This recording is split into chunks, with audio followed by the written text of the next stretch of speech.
In this session, we're going to be talking about the first call outline and how to get the loan started off on the right track. Many times what we'll find is originators, they don't struggle because of lack of knowledge about something, about the process or those sorts of things. What they typically struggle with is what to say when. In a lot of cases, they feel like they're forced into a situation where they have to give up information that they're not ready to give up. For example, the interest rate. I would suggest that you never give information until you know that information to be true. You disclose a fact once it becomes a fact, but you can get yourself in all types of trouble by disclosing things that are still speculation.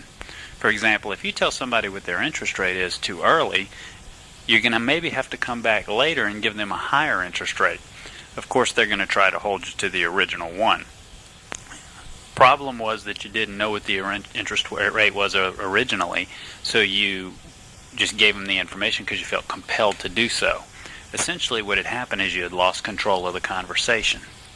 Now, one thing that the first call outline does for you is it's based on 3 steps, which are propose the agenda, state the value, and check for acceptance.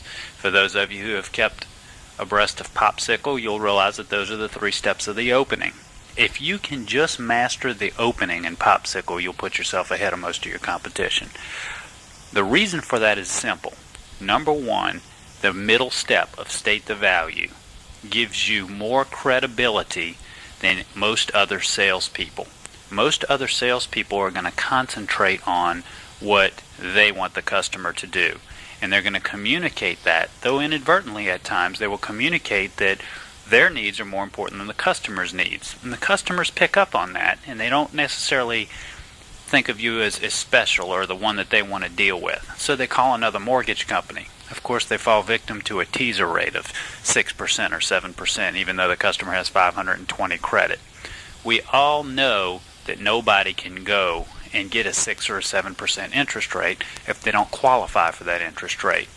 But what will happen to us sometimes is we will get a little bit sidetracked or intimidated by something that the customer says, and we'll start to lose control of the conversation, and then we'll start to speak in terms of ourselves, like if I can't do it for you, nobody can, those types of things. What we want to do is we want to try to sell our programs based on stating the value to the customer.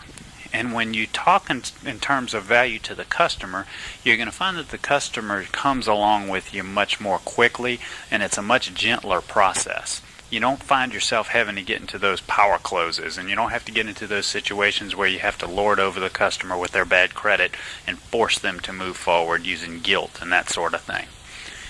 So what we're going to do, first of all, is we're going to talk about how you would even open a call on that first call.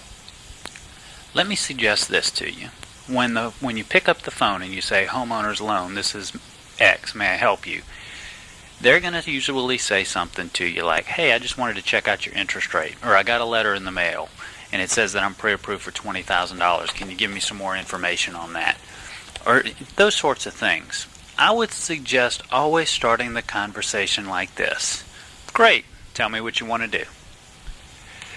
Tell me what you want to do is, first of all, an open-ended question that invites that person to tell you what it is that made them call. Now, let me tell you, they're not going to go ahead and give you the need behind the need that quickly. We're going to have to work for that later. But I can tell you that by starting out the conversation by saying, great, tell me what you want to do, it gets them started out on your side. Now, when they tell you what they want to do, you say, well, that sounds good, or that sounds smart, or I can definitely understand why you'd want to do that, or that makes good sense. Compliment what they want to do if possible. The reason for that, again, is you're making them feel, 1, listened to, and 2, smart. When you make somebody feel smart, they're going to typically like you. When you make them feel not smart, they're not going to like you, and they're going to move on. Think about it this way. If you walk into any establishment, you're going to spend your money, even though it's sometimes less money than you'd spend at another place, you will always pay for service and convenience. If somebody treats you right, you're going to come back again, and if they don't treat you right, you won't, no matter what the price at times. So In our particular business, since this is the biggest decision these people are ever going to make financially, in most cases because it's their house, we want to take the time to concentrate on their benefit so that they feel comfortable and they come along with us very naturally. Now, after you've asked them, what do you want to do, and they've gone ahead and told you what they want to do, and you even might have said, tell me more about that. When they finish talking, you say, in addition to that, is there anything else you're looking to do? And let them talk some more. If they give you something that kind of gives you an idea what their hobby might be, or what something important to them might be, their daughter's wedding, they want to buy a horse, they want to buy a tractor, doesn't matter what it is, try to say, ask them, tell me more about that, or say, tell me more about that. Try to get them talking, because what we're doing at this phase in the first call is simply trying to establish rapport. Now, as they're talking, you can ask them the gentle questions on the marketing information to find out things like, what their name is, what their address is, how they heard about us, all of that information. But you can do it where you mix getting that information with establishing 5 minutes of rapport. A big mistake that many originators make is that they go right for the kill. They're like, give me your address, give me your phone number, how much do you owe on this house, how much is the house worth? They try to make a quick assessment whether they can do it or not. They say, let me pull you credit, I'll get back with you in just a few minutes. That is a mistake. You will close loans like that, but you won't close enough loans like that every month consistently. When I give you this first call outline, it's coming from a track record from the top 20% of people in the company, people who are consistent every single month. That's what you're looking for at Homeowners Loan. You didn't come here to make less money. You didn't come here to hit every other month. You didn't come here to be stressed out and struggle. You came for a new lifestyle, a new way of doing things, and that's what we're attempting to teach you here by teaching you this first call. Now, we've already talked about propose the agenda, state the value, and check for acceptance. Anytime that you want to transition from one topic to another in the first call, anytime that you want to introduce or reintroduce a topic, or anytime you want to regain control of the conversation, you're going to use propose the agenda, state the value, and check for acceptance. Always looking at what's the benefit to the customer. How am I going to make it sound good to the customer? So let's just go over a couple of examples. Let's say you just want to gather some information so that you can move this thing forward. You might say something like this. Well, I tell you what, Mr. Customer, let's take a few minutes to talk. That way I can get some information and answer your questions more accurately. How's that sound? The benefit to the customer here is that you're going to be able to answer his questions more accurately. What you need to do is gather the information to assess whether you have a loan or not. But when you say, how's that sound, you're checking for acceptance to make sure that they're coming along with you and giving you permission to move forward. Now here's the neat part. You're asking the question, so you're the one that's guiding the conversation. You're also doing an old sales technique called collecting the yes response. The more times that you can make that customer say yes during the process, the greater likelihood it is that they're going to say yes at the end. So we're going to just move forward very gently with that person, and we're going to let them give us permission to move forward on every step. After you get that information and you take your 5 or 6 minutes to establish rapport, you're going to have to go into your qualification questions. Now, the qualification questions are going to be the 4 horsemen of subprime, sometimes looked at as the 4 wheels on a car. Basically, it goes like this: LTV, debt ratio, title appraisal. Now, the reason they're calling us is there is a problem with one of the 4 horsemen. One of the 4 horsemen, there is a problem, and that's why we've marketed to that particular individual. It's our job at this point to try to figure out which of the 4 horsemen is going to have a problem. And I want you to assume the worst, not the best. I want you to find the problem. We call it finding the rat in the pile. You got to find the rat, because if you're thinking, oh, everything looks good, maybe I can make this work, typically something will come out from left field and get you. Now, let me tell you also that the reason loans fall out in a lot of cases is not because of some little minute thing, something from left field like I just spoke about. Usually the reason loans fall out is it's a big thing that we didn't ask about throughout the process. and usually the process starts on the first call. Once we see that we have equity and we see that we have credit and we know that we can fit them with a particular investor, we get all excited about the fact that we have a loan, and we start moving forward without thinking. And we never find out what the problem is until the problem comes up and bites us later. A problem like they didn't own the property, or a problem like the house, was not completed. There was renovations being done on the house that were not completed, or a leaky roof, or too many people on the title, or all the different problems that can come up with the four horsemen. So let's go over some quick LTV questions that we should ask on every single file. A good LTV question, and Bob, this is not an exhaustive list, but this will get you started. A good LTV question to start with would be, tell me how you've paid your mortgage in the last 12 months. Have you paid it on time every month? Or how's your credit? Or tell me about your finances in the last 12 months to 24 months. How have they been? Tell me about any problems that you've had. Have you had to file bankruptcy or do anything like that? Remember, we're trying to figure out what LTV we're going to be able to qualify this person for. That's what we're looking for.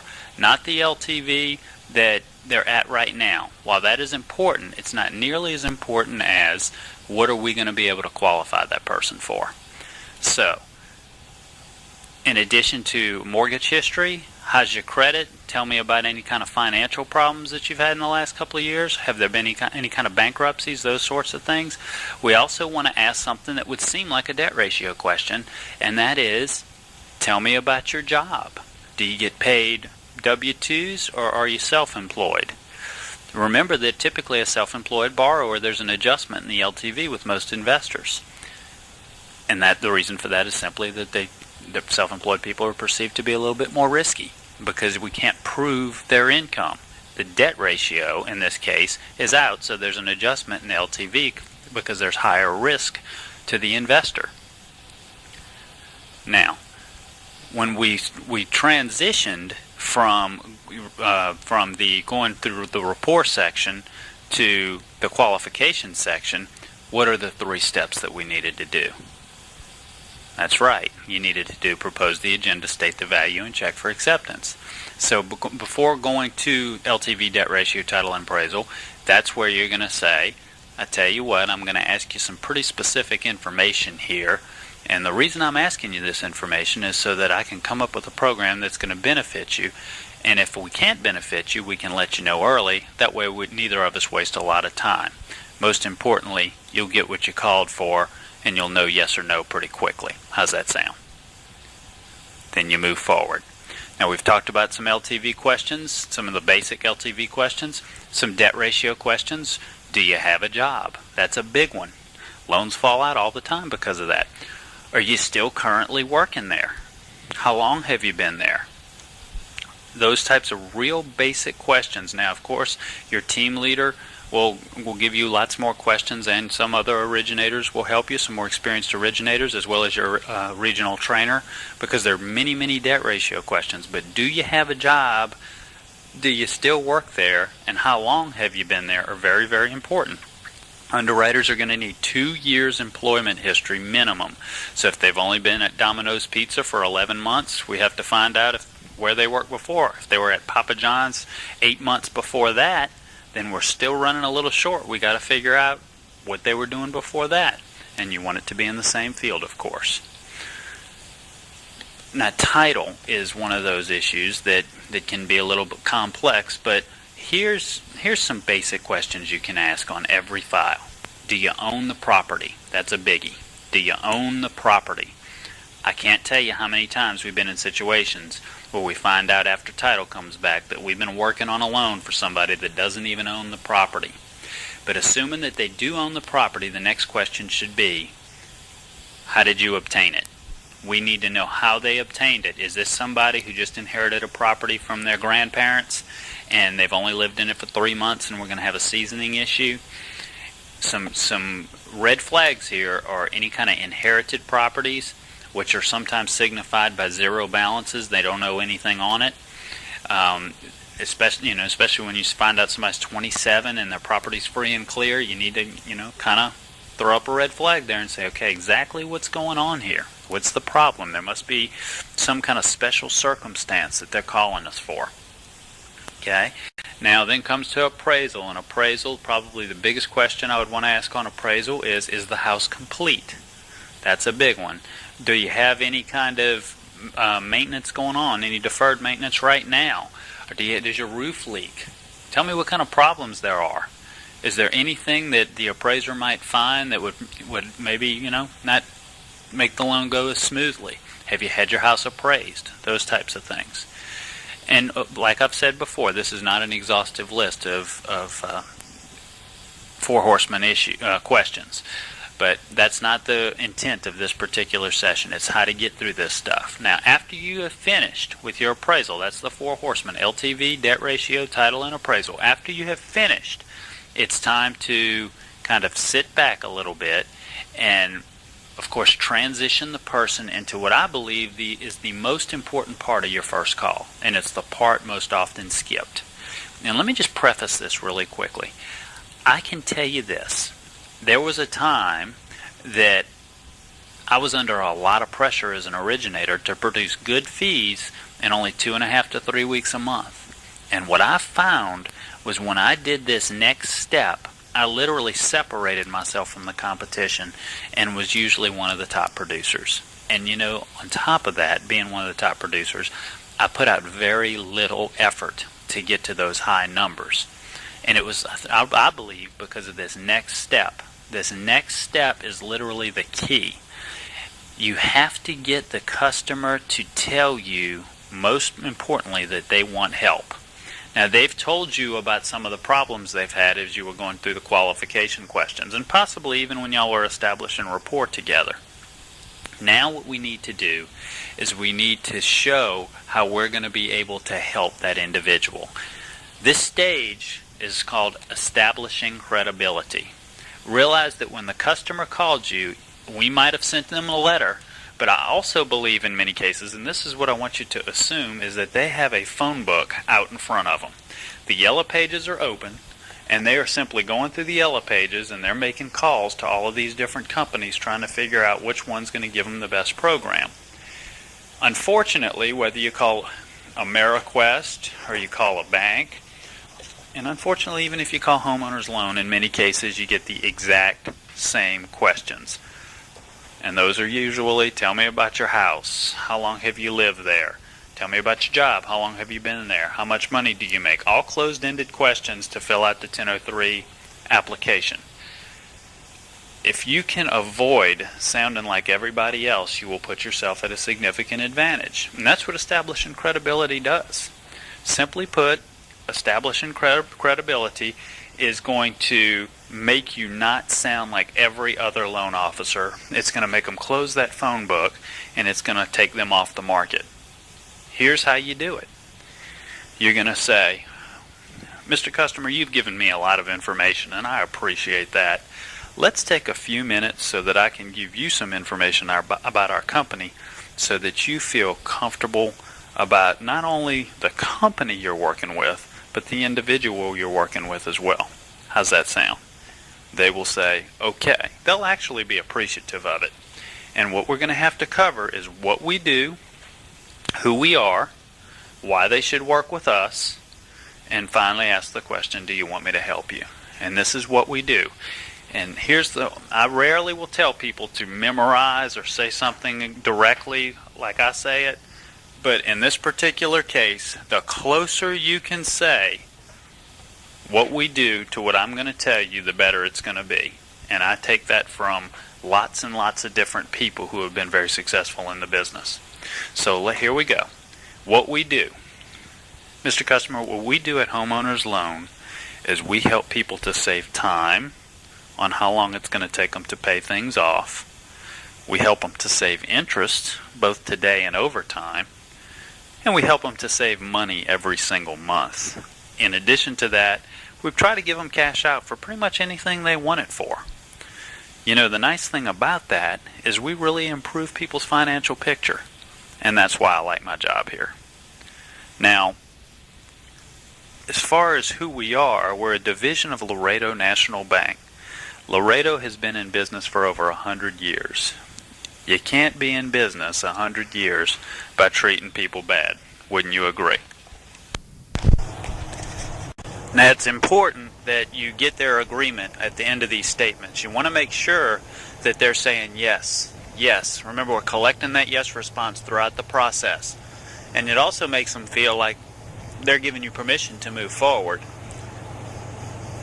The next step, of course, is going to be why they should work with us. Remember, this person has a phone book open in front of them in many cases, and they're calling all the mortgage companies in the phone book, and guess what they're shopping? They're shopping interest rates. They're shopping who's going to give them the best deal. Many people feel that getting a mortgage on their house is kind of like buying a car. Everything is negotiable. We don't want to come off as being negotiable. If you think about it, most professionals actually charge a set fee, and they don't negotiate on that fee.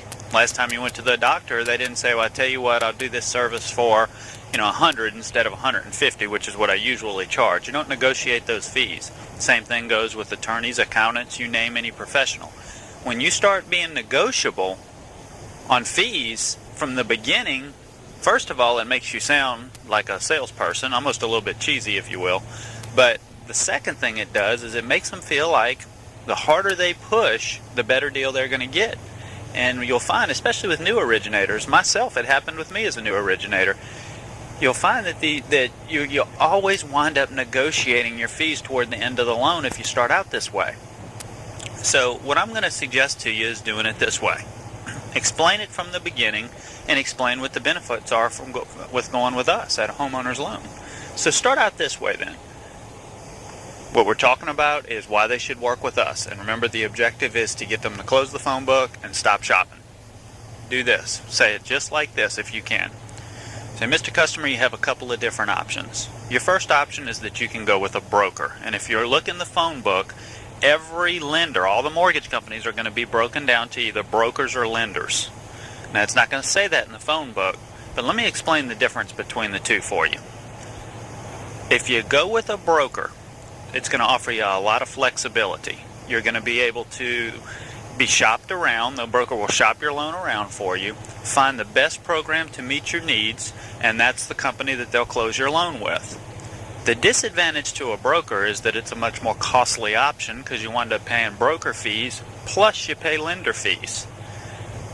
Your second option is you can go with a lender. Now, with a lender, the guidelines are going to be much more strict. In fact, if you don't fit into a very specific set of guidelines, your loan won't get approved. Now, they'll tell you in the beginning that they can offer you these great deals, but when it comes down to it, you're going to wind up being denied if you've had any kind of credit problems and that sort of thing. As we've discussed earlier, when we were talking about your credit and we were talking about your mortgage, you've had some issues in the past.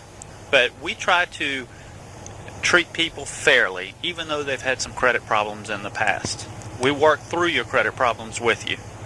Now, at Homeowners Loan, we are a direct lender. However, we have the ability to shop your loan around because we have the 7 best investors in the country working for us.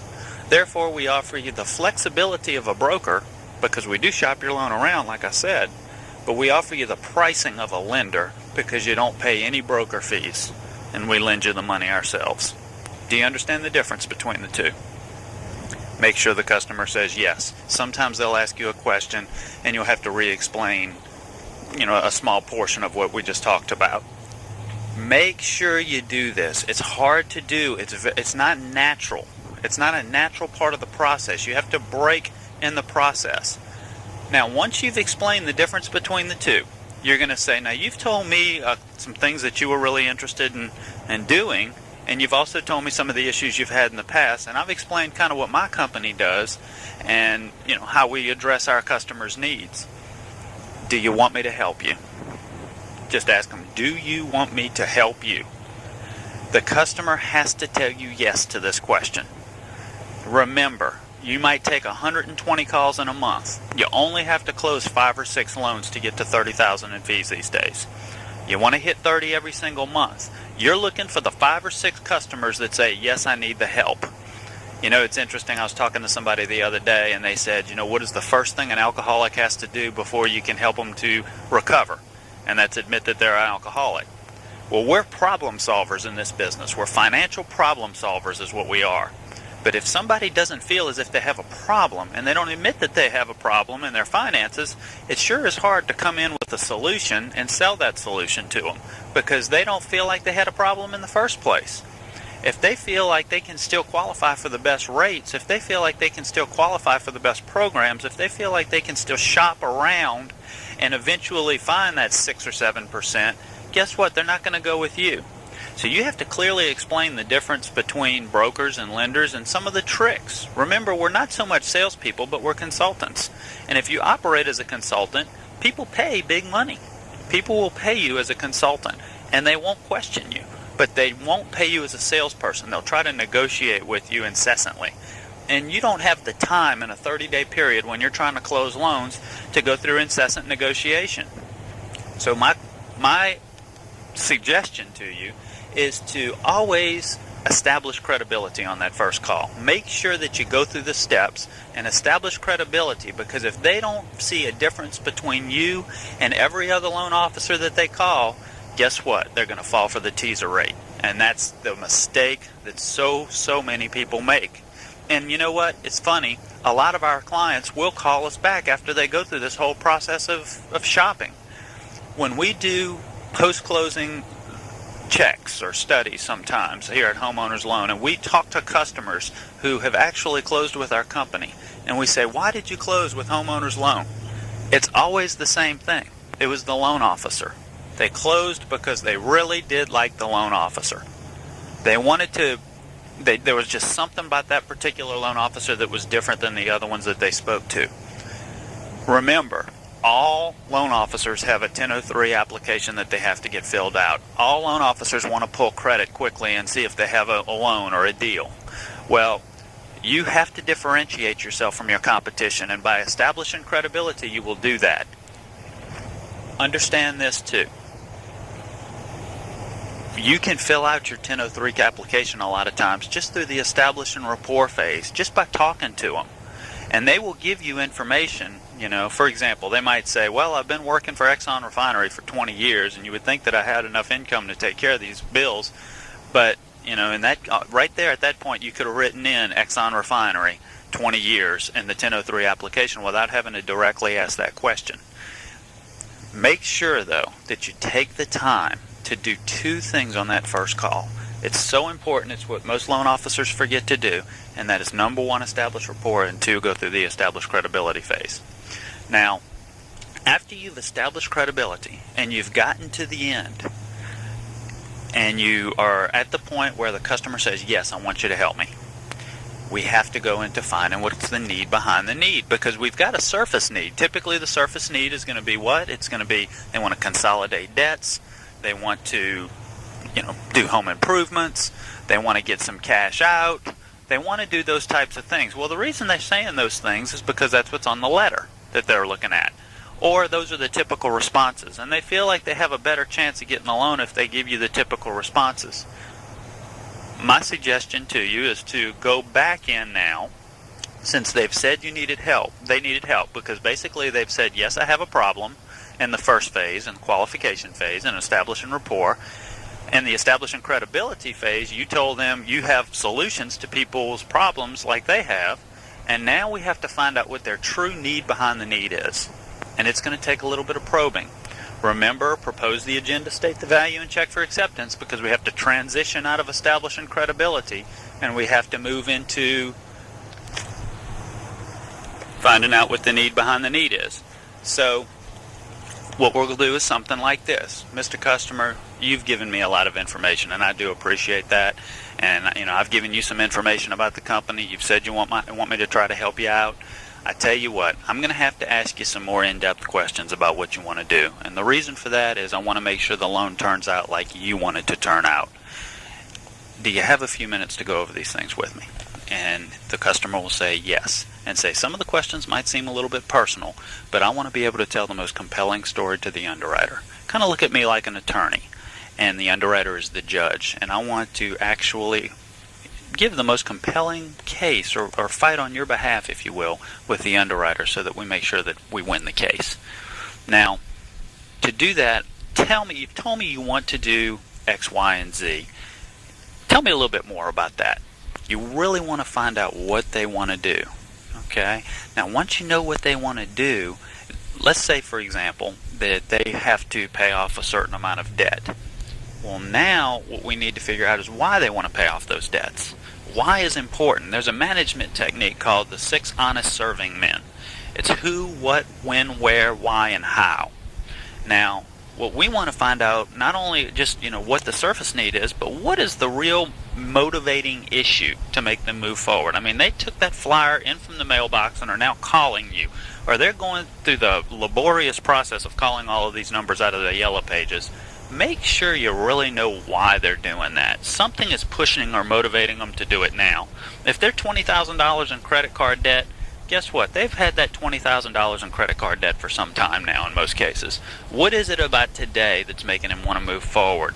If they have been with a certain mortgage company for a period of time and are telling you they want to change mortgage companies, there's something that's motivating. After we've established the why they want to get this done, what is motivating them to get this done now, we need to look at when they want to get it done. And you need to ask them, when are you looking to get this done? I mean, acceptable answers for you as a loan officer is yesterday, as soon as possible. Can't do it soon enough. You're looking for a certain sense of urgency there. If somebody's kind of like, well, I just don't know, whenever's good, make sure you go back to what that motivating pain is. Try to get back to it and say, well, how much longer do you want these collectors calling? Or how much... how soon do you need the money for your daughter's wedding? How soon do you want to get X or Y? Whatever it may be, go back to the motivating pain. Try to create some type of urgency. You have nothing to lose. All you're trying to do, the hardest customer to actually get to move forward is the indifferent customer. Most salespeople will tell you that. But if you have some type of emotional bond to actually latch on to, then you have a much better chance of getting that loan closed down or move forward. So, when you want to get it done is a big deal. If they can, if they have a certain need. Now, most people don't do something until they're pressed to do it. Most people want to make sure that, hey, they want to assume that they're in control until they really know that they're out of control. So, a lot of times our customers will call when it's almost too late. So we need to make sure, where are they in the process? Are they 60 down on the mortgage already, or are they about to go 60? Those sorts of things. So when we have the when established, let's go into what I consider to be one of the most important ones of the need behind the need, and that's how.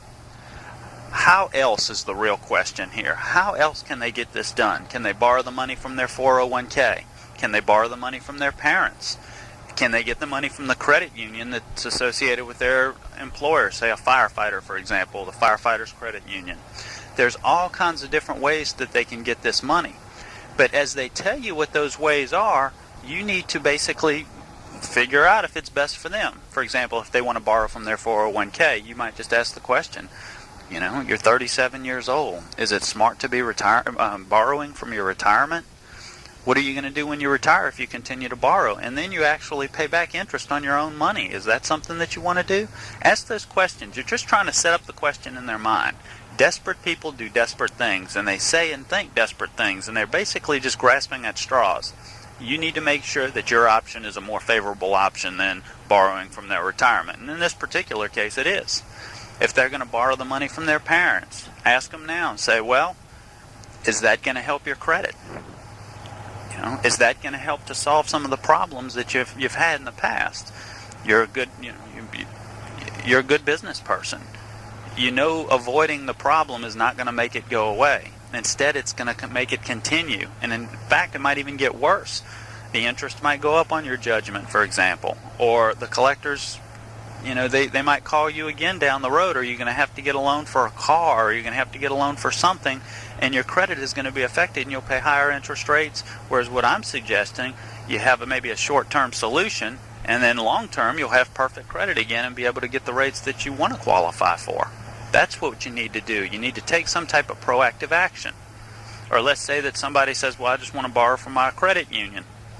You say that's an option too. However, a credit union is a lender, and many times it's very difficult to get loans from a lender if you've had credit problems in the past. If you do get those loans, sometimes you pay extremely high interest rates. What I'm suggesting keeps your business away from your employer, first of all, and second of all, it's going to help to do X, Y, and Z benefits, whatever the benefits might be. The major thing that you're trying to do here is you're trying to make your option look like the best option.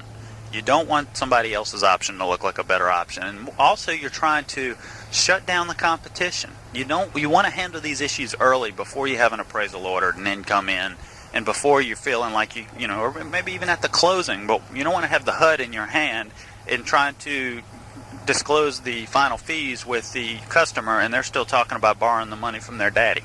That's just not fun to deal with.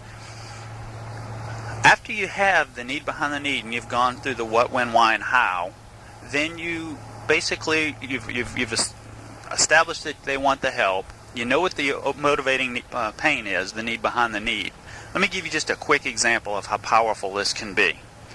One time in my career, for example, I took an application on somebody and they were $30,000 in credit card debt. They worked and they had a job that they had been at for 25 years. They made about $75,000 per year. They had a house that was worth $140,000 and they owed $30,000 on it. All I could think about was hot deal. This is going to be one that I'm going to make great fees on and really be beneficial to the customer. When I worked up the program, I wound up saving the customer $900 a month. I told him that was going to be over $10,000 per year that I would be saving him. And so it would be like him getting a tax-free raise. I talked about the savings, I talked about the rehabilitated credit, and I talked about the lower interest because he wouldn't be paying 21% accrued daily on the credit cards. I talked about all of those things that we typically talk about, and for whatever reason, the guy would not send me his income.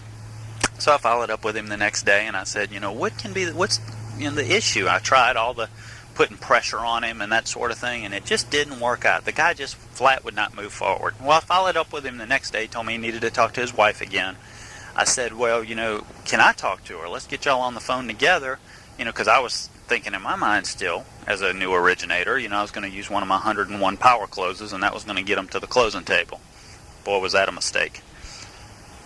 Called him back the next day and followed up, and he said, we've decided not to do the loan. And I said, why in the world would you not do this? You're saving $10,000 a year. You're saving over $900 a month. I said, my goodness, I can't imagine how this couldn't be a good move for you at this time. He said, well, Brian, I'm making the payments on the credit cards fine. I really don't have that much of an issue. In fact, I don't want to refinance my house. It's just too much of a hassle. And he said, when I originally called you, all I had asked for was a doc. And that's only going to cost me about $5,000 or $6,000. What I missed is I didn't ask him, why is that important to you? What I was thinking about after I saw the program is I was going to do so much for him as far as being able to save him money and rehabilitate things and get him his interest lower and save him time on paying things off. I put it in terms of what I thought was beneficial rather than what he thought was beneficial.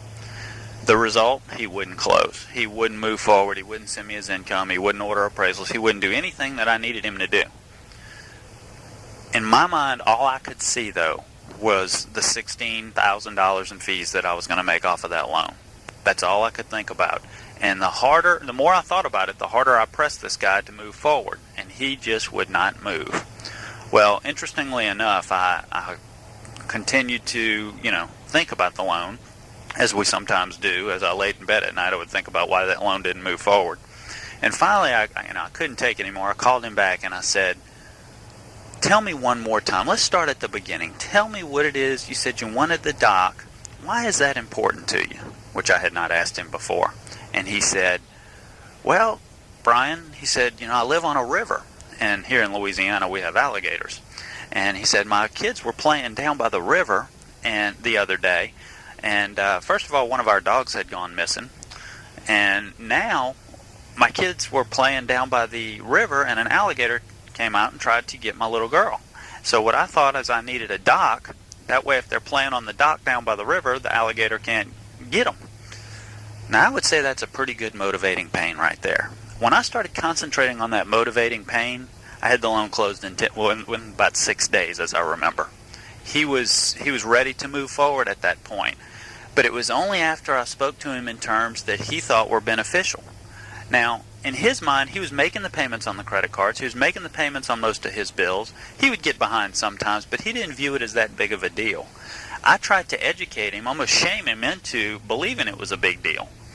But he took that to mean that I was chastising him and that I was making him look bad, whereas he felt he looked pretty good. He felt like he was an upstanding citizen with good income, and he didn't need to be talked down to. But when I actually operated out of compassion and when I operated out of concern, all of a sudden his whole attitude started changing. And in the end, he let me pay off those credit cards too, and it wound up being a very big loan, and it wound up being very profitable both to him, to homeowners, and to myself. And that's what you call win-win, or win-win-win in this case. We all came out on top, and that's what you're looking for. You're looking to have that need behind the need so that you can really help that person. And in helping them, you get helped, and homeowners loan gets helped. Zig Ziglar always said you can have anything in life you want. All you have to do is help enough other people get what they want.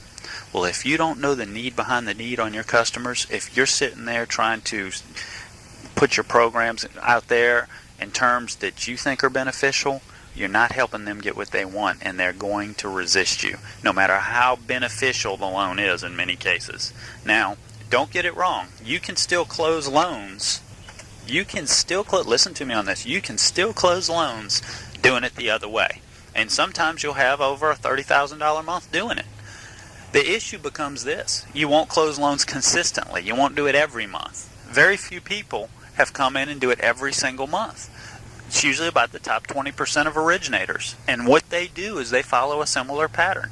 They actually do what's called need-based selling. They sell to the customer's need as opposed to selling to the customer's what we perceive the customer's need to be. So also remember this: the customer believes their own words. They don't believe your words.